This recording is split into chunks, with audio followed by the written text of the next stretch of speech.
Bom, pessoal, nesse livro aqui, Confissões de um Assassino Econômico, essa aqui é uma edição em espanhol, tá aqui, Confissões de um Gangster Econômico, de John Perks. Em português é Confissões de um Assassino Econômico. Nesse livro, esse ex-alto executivo de empresas norte-americana denuncia. Esse livro foi publicado pela primeira vez em 2004, em agosto de 2004 nos Estados Unidos, foi traduzido em vários idiomas, inclusive o português. Essa é uma edição em espanhol que eu comprei quando eu morava em Madrid. Bom, aqui ele denuncia as ações o entrelaçamento, né, entre as empresas norte-americanas e o governo dos Estados Unidos.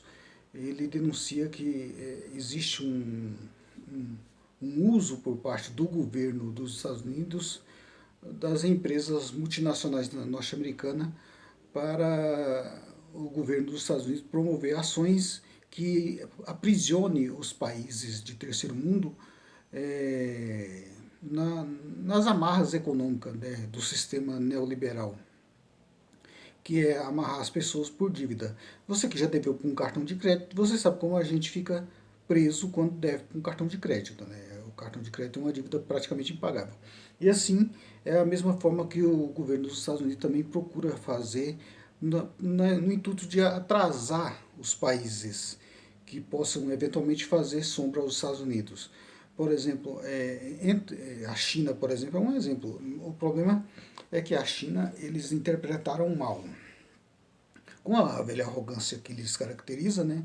Olhou para o mundo chinês e falou: vamos explorar aquela mão de obra barata e vamos manipulá-los. E quando eles ficarem, a sociedade chinesa for crescendo, eles vão querer copiar a nossa democracia, querer copiar a liberdade, né, a suposta liberdade que nós temos no Ocidente. De certa forma,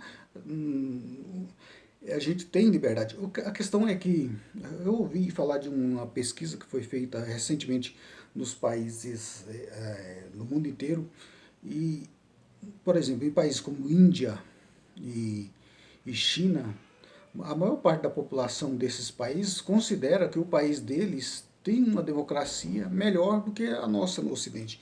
Então, essa, essa arrogância, essa empáfia que o mundo ocidental, basicamente Estados Unidos e Europa, com Japão e Austrália, de que considerar que eles são superiores ao resto do mundo porque supostamente são muito mais democráticos, muito mais livres. Mas livre, a gente sabe que a liberdade é muito relativa, né? Essa questão de o que é ser livre para um chinês não é a mesma coisa que ser livre para um norte-americano. Então, são valores diferentes, são sociedades diferentes. A Índia, a China, a Índia também é uma civilização muito antiga, mas a China tem mais de 5 milhões de história. E é muita pretensão e muita arrogância de uma sociedade neófita como a norte-americana de querer classificar os chineses como atrasados. E eles são os adiantados porque supostamente são democráticos e têm a democracia. Até isso eles conseguiram matar, porque com a financiarização da economia, que a economia está submetida ao poder econômico, até isso foi cortada, né? A liberdade a democracia foi bem bastante prejudicada nesse processo, né? Porque a sociedade ocidental tem muito menos liberdade do que já teve. A imprensa, por exemplo, dos Estados Unidos já fez o governo cair. E agora a imprensa compra a versão oficial do governo dos Estados Unidos. Quando apareceu aí o jornalista denunciando que o governo dos Estados Unidos, juntamente com o apoio de Noruega ou Suécia, teriam explodido o Nord Stream 2, que é o gasoduto que traria gás barato da Rússia para a Alemanha. A imprensa caiu de pau em cima do jornalista falando que Como pode se fiar de uma só fonte? E outra coisa, que ele tem que revelar a fonte. É básico no jornalismo sério, que é o sigilo da fonte. O jornalismo tem o direito, o jornalista tem o direito de manter a fonte preservada.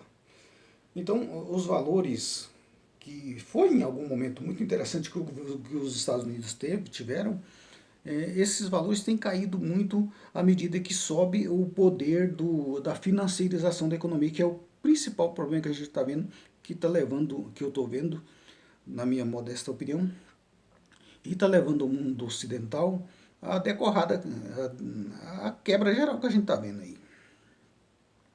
E os Estados Unidos estão perdendo poder.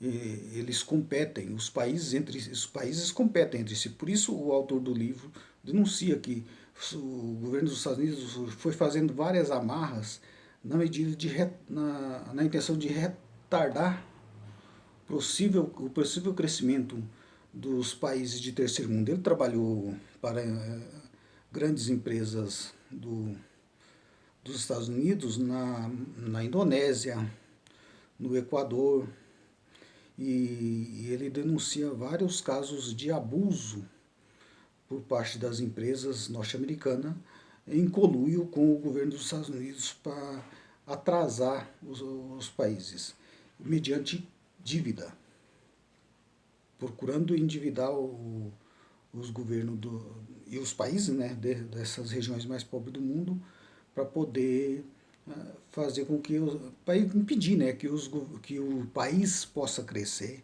e, portanto, se desenvolver e vir a fazer sombra aos Estados Unidos, porque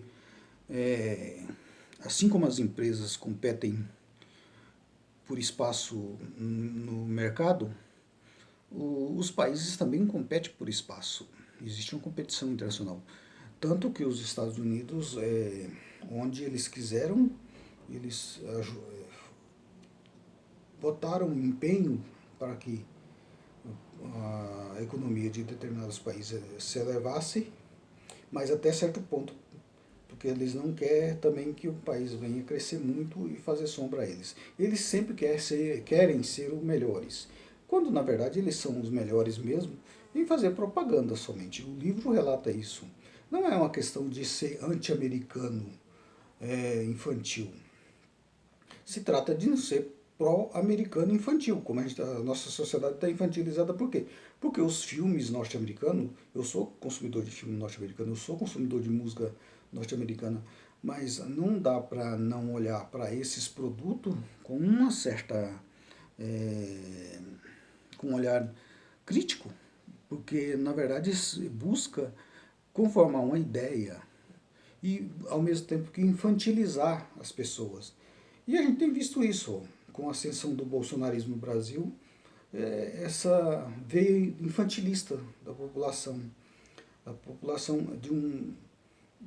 Não, esse movimento não acontece só no Brasil. No Brasil foi mais explícito, porque elevaram a categoria de mito um idiota completo, que é o ex-presidente, incapaz.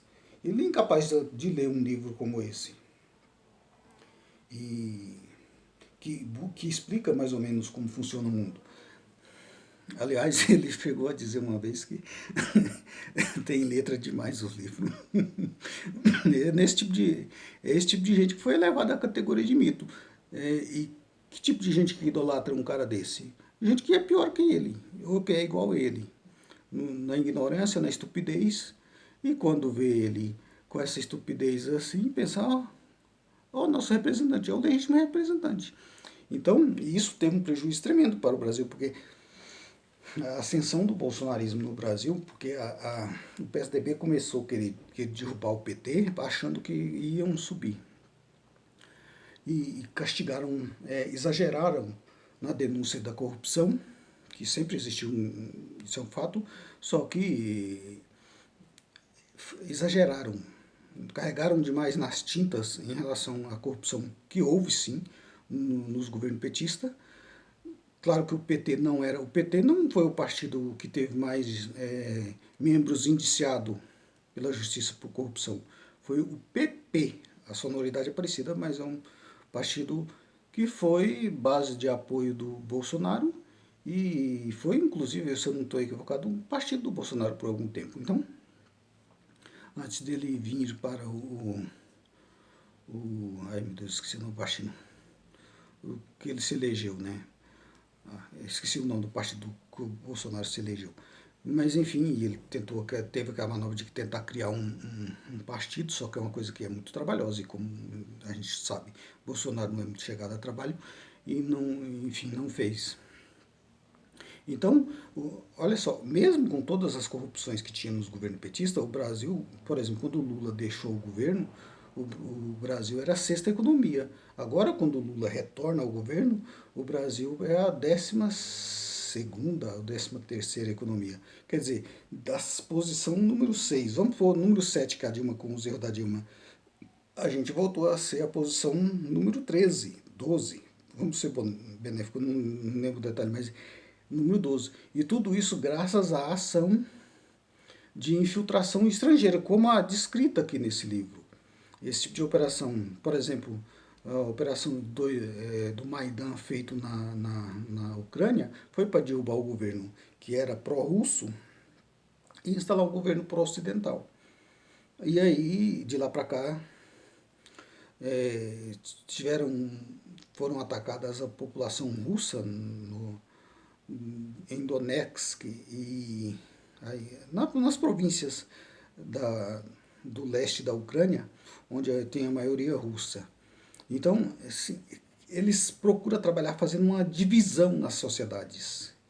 E ele explica muito bem isso, que se aprisiona por dívida e por movimentos.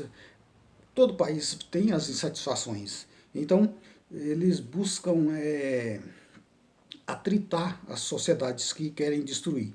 Com os atritos que a gente teve aqui no Brasil a partir de 2013, olha a posição que a gente estava. O Brasil está na posição 7ª. Era a 7ª economia do mundo. E hoje caímos para ser a 12ª. Então, e piorando. Então, bom, esperemos que o governo do Lula consiga parar de piorar, pelo menos, essa situação, o que não vai ser